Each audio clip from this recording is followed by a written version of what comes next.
Hi friends, good evening. Knowledge today topic వచ్చేసి నేను మీకు ఈ మధ్య కథలు అనేవి వినిపించట్లేదు కదా. ఇవాళ నేను ఈనాడు మ్యాగజైన్లో ఉన్నటువంటి ఆత్మీయత అనే కథని వినిపించబోతున్నాను. ఇది రాసిన వారు జిఎన్వి సత్యనారాయణ గారు అనమాట. ఇది మొదలు పెడదాము కదా. అమ్మ, అన్నీ సర్దేసుకున్నావు కదా. నీ స్కాట్లాండ్ ప్రయాణం వచ్చే సోమవారమే, ఇంకా 6 రోజులే ఉంది. సంజన ఫోన్ సర్దుకుంటున్నాను. అన్నీ చూసుకో, నువ్వు ఏమేమి తెస్తున్నది నాకు చెప్పు. ఎందుకంటే కొన్నిటిని ఫ్లైట్లో తేనివ్వరు. మందులకు సంబంధించిన ప్రిస్క్రిప్షన్స్ కూడా పెట్టుకో, ఒక్కోసారి అడుగుతారు. సరే, మా ఫ్రెండ్ కూడా వస్తుంది, నీకు తెలుసు కదా. దారిలో దోహాలో ఫ్లైట్ మారేటప్పుడు హెల్ప్ చేస్తుందిలే. గాబరా ఏం పడక్కర్లేదు. అక్కడ ఆ గ్యాప్లో 3 గంటల పైన టైం ఉంటుంది. ఇక్కడికి వచ్చాక ఎయిర్పోర్ట్కి మేము వస్తాంలే. అలాగే అమ్మ, చిన్న రిక్వెస్ట్, ఇబ్బంది అనుకోకుండా నువ్వు ఒకసారి మా మామయ్యను చూసి రావాలి. అమ్మో, అంత దూరమా? మీ అల్లుడు అడుగుతున్నారే. మా మామగారు ఏది సరిగ్గా చెప్పరు, ఒంట్లో బాగోలేదని తెలిసింది. ఒక్కసారి వెళ్ళిరా అమ్మ. అలాగేలే, ఈ మధ్య ఆయన కూడా ఫోన్ చేయలేదు. నేను చేయలేదనుకో. సరే, రేపు వెళ్తానులే. పిల్లల చదువులు, ఇద్దరికీ ఉద్యోగాలు, అమ్మ ఈ పనుల ఒత్తిడితో చస్తున్నాననుకో. నువ్వు ఎప్పుడు వస్తావా అని 1000 కళ్ళతో ఎదురు చూస్తున్నాను. ఉంటానులే. పిల్లలు వచ్చే టైం అయింది. భర్త రాఘవరావు ఉన్నప్పుడు ఈ ఇల్లు ఎంత కళకళలాడుతూ ఉండేది. ఒక్కతే అమ్మాయి సంజన. చక్కగా పెంచి బాగా చదివించారు. ఫారెన్ సంబంధం, వియ్యంకుల ఊళ్ళోనే ఉంటారు. ఇష్టం లేకపోయినా ప్రేమ వివాహం కావడంతో అంగీకరించవలసి వచ్చింది. సంజనకి ఉద్యోగం అక్కడే దొరికింది. సంజన ప్రెగ్నెంట్గా అయినప్పుడు ఇద్దరు స్కాట్లాండ్ వెళ్ళారు. కూతురు అల్లుడు చూడదగ్గవి అన్నీ దగ్గరుండి చూపించారు. భూతల స్వర్గంలా ఉంది. స్వచ్ఛమైన గాలి, వాతావరణం, సుందరమైన కొండలు, ఆ జలపాతాలు అన్నీ బాగానే ఉన్నాయి. కానీ చలిపులతోనే సమస్య. సంజనకు ట్విన్స్ పుట్టారు, మనవడు మనవరాలు. అక్కడ వైద్యం, విద్య పూర్తిగా గవర్నమెంటే చూసుకుంటుంది. 6 నెలల నుండి వచ్చారు. సంజనకు చాలా రిలీఫ్. అల్లుడు అక్కడే ఇల్లు కొనుక్కున్నాడు. ఆ తర్వాత వాళ్ళు అప్పుడప్పుడు రావడం, తను భర్తతో వెళ్ళడం జరిగాయి. మనవడు మనవరాలు ఎదిగారు. రాఘవరావు రిటైర్ అయ్యాక ఇద్దరూ మిగిలిపోయారు. ఇంతలో అన్నవాహికలో చిన్న పుండు రావడం, అనారోగ్య సమస్యలు సకాలంలో గుర్తించకపోవడం వల్ల చివరి నిమిషంలో హాస్పిటల్లో జాయిన్ అయిన రాఘవరావు ఆకస్మికంగా కాలం చేయడంతో ఒక్కసారిగా జీవితం తల్లకిందులైపోయింది. ఒక్కదానివి ఉండలేవు, నీ ఆరోగ్యం మాత్రం బాగుందా అంటూ కూతురు అల్లుడు తమతో పాటు వచ్చేయమన్నారు. కానీ కొన్నాళ్ళు ఉండొస్తానని చెప్పి ఒంటరిగానే కాలం గడుపుతోంది. భర్త నుండి సంక్రమించిన ఫ్యామిలీ ఫంక్షన్, సొంత ఇల్లు, ఏ లోటు లేదు. ఊళ్ళో చుట్టాలు ఉన్నారు. కానీ ఎవరి పనుల్లో వారు, ఎవరిని ఇబ్బంది పెట్టడం తనకు అస్సలు ఇష్టం ఉండదు. అలా 3 నెలలు గడిచాయి. ఇక ఎప్పటికప్పుడు కూతురు ప్రోద్బలంతో ఇప్పుడు ఈ ప్రయాణం. నిజం చెప్పాలంటే భర్త ఉన్నప్పుడు వెళ్ళడం హుషారుగానే ఉండేది. ఇప్పుడు ఎందుకో మనస్కరించడం లేదు. తన ఇంటిని వదిలి వెళ్లేందుకు. భర్త తను ఎంతో కష్టపడి తీర్చిదిద్దుకున్న ఇల్లు, ఇంటి నిండా ఓ జీవితకాలం జ్ఞాపకాలు పేరుకుపోయి ఉన్నాయి.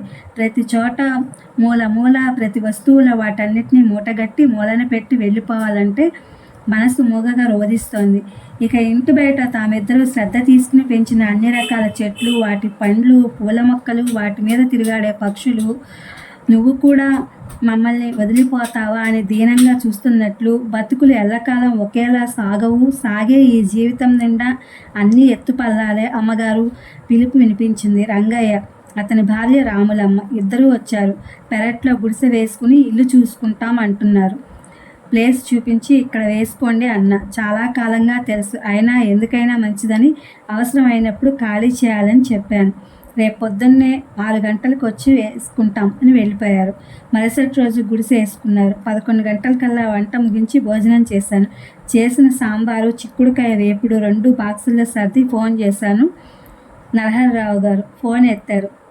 హలో అన్నయ్య, ఎలా ఉన్నారు?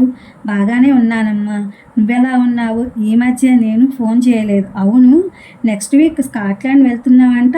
అవునన్నయ్య, అక్కడ ఉండిపోతావా? చెప్పలేను, జాగ్రత్త. సరే అమ్మా, ఉండేదా? అన్నయ్య, మీ లొకేషన్ పెట్టండి, ఇప్పుడు ఒకసారి మీ దగ్గరకు వద్దామని. అయ్యో, నీకెందుకమ్మా శ్రమ? ఇంత దూరం ఒక్కదానివే రాగలవా? పర్వాలేదు, వస్తాను. క్యాబ్ బుక్ చేసుకుంటా అన్నయ్య. సరేనమ్మా, ఇదిగో ఇప్పుడే షేర్ చేస్తాను. క్యాబ్ బుక్ చేసుకున్న 30 కిలోమీటర్లు చూపిస్తోంది. ఫోన్ ఉపయోగించి అన్నీ ఎలా చేయాలో కూతురు ఇక్కడికి వచ్చినప్పుడు చెప్పింది. భర్త పోయాక తప్పదనుకుని డబ్బుల విషయాలు, పేమెంట్ ఎలా చేయాలి అన్నీ నేర్చుకుంది. ఓటీపీ చెప్పి క్యాబ్లో కూర్చున్నాను. మనసులో ఏవో ఆలోచనలు. నరహరిరావు అన్నయ్యది తనలాంటి జీవితమే.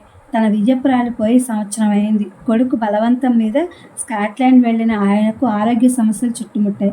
చివరకు ఆ వాతావరణంలో ఇమడలేక తిరిగి ఇండియా వచ్చేసి వృద్ధాశ్రమంలో చేరిపోయారు. 1-2 సార్లు ఫోన్ చేస్తే ఇక్కడ బాగానే ఉందమ్మా, దేనికి లోటు లేదు అనేవారు. తర్వాత కొడుకు ఎంత బతిమాలినా వెళ్ళలేదు. సంబంధం కలుపుకున్నప్పుడు ఆయన్ని చూస్తే ముచ్చటేసింది. కూతురు పెళ్లి ఎలా అవుతుందా అన్న దిగులుతో ఉంటే వియ్యపురాలి కన్నా తనే ఎంతో కలుపుగోలుతనంతో మాట్లాడి అన్నిటినీ తేలికగా తీసుకుంటూ పనులన్నీ పురమాయిస్తూ పెళ్లి బాధ్యతను తన భుజాల మీద వేసుకుని హుషారుగా చకచకా నడిపించి జరిపించారు. భర్త రాఘవరావుకి ఆయనలా వ్యవహారాలు చక్కబెట్టే నేర్పరితనం లేదు. ఆ లోటు అస్సలు తెలియలేదు. చెల్లెమ్మ అలా చెయ్యి ఇలా చేయి అంటూ మాట్లాడుతుంటే తనకు అన్నయ్యలు లేకపోవడంతో సొంత అన్నయ్యలా కనిపించారు. మా ఆవిడకు చెప్పకు గాని నీ వంట తినడానికి ఏదో పని కల్పించుకుని వచ్చేస్తున్నానమ్మా మీ ఇంటికి అనేవారు. నాకు మొహమాటం లేదమ్మా నీ దగ్గర. నువ్వు ఏది వండినా అమృతంలా ఉంటుంది. ముఖ్యంగా ఆ చిక్కుడుకాయ కూర బాగా చేస్తావు. అది వండమ్మా. ఇక సాంబార్ అయితే మరీను. మా ఆవిడ వండుతుంది, నీలానే అన్నీ చేస్తుంది. ఎందుకో అంత రుచి రాదనుకో. ఒక్కొక్కరి చేతిలో మహత్యం అనుకుంటా. నాకు కొంచెం జిహ్వచాపల్యం ఎక్కువ, ఏం అనుకోకు అంటూ చిన్నపిల్లాడిలా మాట్లాడుతూ ఉంటే ఎంతో ఆత్మీయంగా అనిపించారు. భార్య చనిపోయినప్పుడు చిన్నపిల్లాడిలా ఆమె ముందు కూర్చుని ఏడుస్తుంటే చాలా బాధ అనిపించింది. పరిస్థితులు మనిషిలోని వేలతనాన్ని కూడా వెలికి తీస్తాయేమో. తన భర్త పోయినప్పుడైతే వెంటనే వచ్చి పక్కన కూర్చుని ఎంతో ధైర్యం చెప్పి ఆ కార్యక్రమాన్ని సజావుగా జరిపించారు. ఆ వృద్ధాశ్రమం దగ్గర ఆగి ఫోన్ ద్వారా క్యాబ్ అతనికి పేమెంట్ చేసి లోపలికి అడుగు పెట్టాను. నరహరిరావు గారిని అడిగాను. ఒకతను వచ్చి చూపించాడు. భోజనం చేస్తున్నారు. నన్ను చూసిన ఆయన కళ్ళు విచ్చుకున్నాయి. రా అమ్మా అంటూ ఆప్యాయంగా కూర్చోమన్నారు. గుర్తుపట్టలేనట్టు మారిపోయారు. కళ్ళు బుగ్గలు లోపలికి పోయి ఉన్నాయి. అయిష్టంగా ఏదో కిలికినట్లు తింటూ అయిపోయిందమ్మా అన్నారు. సగమన్నంలోనే ఏంటో ఈ మధ్య తినాలంటే అస్సలు సహించడం లేదని లేవబోతుంటే ఆపి, అన్నయ్య నేను కూర సాంబారు తెచ్చాను అని ఆయన ముందు ఉంచాను. నిజమా, ఈరోజు నాకెంతో సంతోషంగా ఉందమ్మా అంటూ ఎంతో సంతృప్తిగా మొత్తం అన్నమంతా తిని, ఇలాంటి తిండి కోసం మొహం వాచిపోయి ఉన్న చాలా నాళ్లకు నీ చేతి వంట తిన్నానమ్మా అంటూ లేచారు. ఏంటన్నయ్య ఇలా అయిపోయారు? నా కళ్ళని నేనే నమ్మలేకున్నా. వయసు మీద పడితే ఏముంది, అంతేనమ్మా, ఏవో ఆరోగ్య సమస్యలు, ఒంటరి జీవితం. నా సంగతి అలా ఉంచు. నువ్వెలా ఉన్నావమ్మా? రాఘవరావు గారు లేని ఇంటికి రాలేక, నిన్ను చూడలేక చివరికి ఫోన్ కూడా చేయడానికి మనస్కరించలేదమ్మా అంటూ 3 టాబ్లెట్లు వేసుకున్నారు. ఒకదాని తర్వాత ఒకటిగా. చిన్న రూము, చెల్లాచెదరుగా బట్టలు, ఏవో సామాన్లు. ఆయన అలా చూస్తుంటే ఏవో జ్ఞాపకాలు. ఆరోగ్యం విలువ అన్నది ఏంటో తెలుస్తోంది. ఇంతలో ఎవరో ఒకతను వచ్చాడు. అతన్ని చూడగానే ఒక్క నిమిషం కూర్చో అమ్మా, ఆయనతో మాట్లాడి వస్తాను అంటూ బయటకు వెళ్ళారు. ఇదేమీ బాగాలేదు. నువ్వు నిన్ననే రావాలి కదా, ఏం డబ్బులు ఇవ్వడం లేదా? నీకు ఇప్పుడొచ్చి వెళదామంటే నేను రెడీగా లేను. గెస్ట్ వచ్చారు. మీరు నిన్ననే డయాలసిస్ చేయించుకోవాల్సి ఉందండి. ప్రాబ్లమ్స్ వస్తాయి. నిన్న రావడానికి వీలు కాలేదు సారీ అండి. నాకు వీలవదయ్యా, ఇప్పుడు రాలేను. మెల్లగా మాట్లాడుకుంటున్నాం, వినపడుతున్నాయి. విషయం కొద్దిగా అర్థమైంది. అతనే లోపలికి వచ్చి, చూడండి మీరెవరో నాకు తెలియదు. ఆ సారికి క్రియాటిన్ లెవెల్స్ ఎక్కువగా ఉన్నాయండి. వారానికి 2 సార్లు డయాలసిస్ చేయించుకోవాలి. నేనే దగ్గరుండి హాస్పిటల్కి తీసుకెళ్తుంటాను. డబ్బులు ఇస్తారులేండి. నిన్న నాకు వీలవ్వలేదు. ఇప్పుడు రానంటున్నారు. మీరైనా చెప్పండి. అన్నయ్య, ముందు మీరు హాస్పిటల్కి వెళ్ళిరండి, నేను ఇంకొకసారి వస్తాను. అది కాదమ్మా, రేపు వెళ్తాను. నువ్వింత దూరం కష్టపడి వచ్చావు. ఇంకేం చెప్పొద్దు. మీరు ఆయనతో వెళ్ళిరండి. మరేం పర్వాలేదు. ఇంటికి వచ్చాను. మనసంతా అదోలా ఉంది. ఒక నిర్ణయానికి వచ్చాను. ఇంకో బెడ్రూమ్లో సామానంతా తీసి మంచం మీద దుప్పటి అన్నీ సర్దాను. అవసరం అనుకున్నవన్నీ అమర్చాను. ఇంటికి ఒక దూరంలోనే పెద్ద హాస్పిటల్ ఉంది. ఫోన్ చేసి డయాలసిస్ గురించి కనుక్కున్నాను. రంగయ్యకు విషయం అంతా చెప్పి ఇక నుంచి నీ అవసరం ఉంటుందని చెప్పాను. సంజనకి ఫోన్ చేశాను. నేను స్కాట్లాండ్ రావడం లేదే. అదేంటమ్మా, టికెట్స్ బుకింగ్ అన్నీ ఏర్పాట్లు జరిగాక ఇప్పుడేంటి ఇలా? మాకిక్కడ నీ అవసరం ఉంది అంటూ ఇంకా ఏదేదో చెప్పబోతుంది.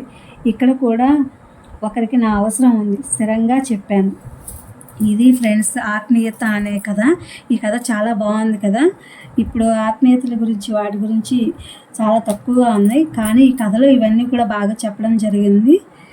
ఇది బాగుందని చెప్పి ఈ కథని అప్లోడ్ చేశాను. Please my channel like, share, subscribe and comment. Thank you for watching. Thank you for our support.